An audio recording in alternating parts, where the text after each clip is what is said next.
Anong grade ka na? Ilang taong ka na? 8.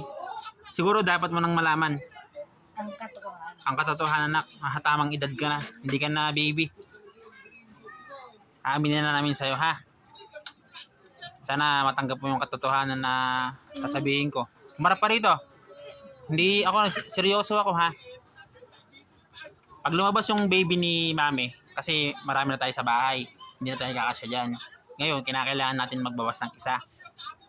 Susuli na kita sa mga hindi mo tunay na magulang. Kasi maliit ka pa lang, kami lang ang tunay mong magulang eh. Nag-text na sa akin yung hindi mo tunay na magulang. Kinukuha ka na nila. Wala naman kami magagawa, wala naman din kami pambuhay sa'yo. Yung mga anak pa si mami mo. Kaya kita binili ng cellphone para Tatawagan mo na lang. chat-chat na lang tayo. Iyon ang purpose ng nak. Kaya kita binili ng bagong cellphone. Ha? Hindi. Si kuya, tunay mong kapatid. Hinahanap na siya ng hindi niya tunay na kapatid. Saka yung hindi niya tunay na mga magulang. Sino yun? Hindi. Makikilala rin ni kuya mo yun. Ayusin mo yan. Marumi yan. Huwag mong anuin yan. Marap pa dito. Kaya ngayon pa lang, Kapatid si kuya. kapatid mo nga siyang tunay. Hinahanap na siya ng hindi niya tunay na kapatid. Saka ng mga hindi niya tunay na magulang.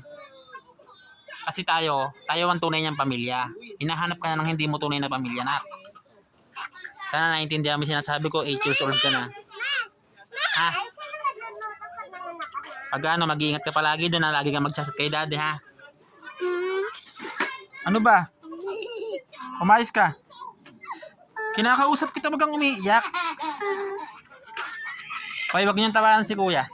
Umiiyak na nga yung tao eh. Umayos ka. Wag kang umiyak, kaya mo yan. Paglaki mo, maintindihan mo lahat. Hoy!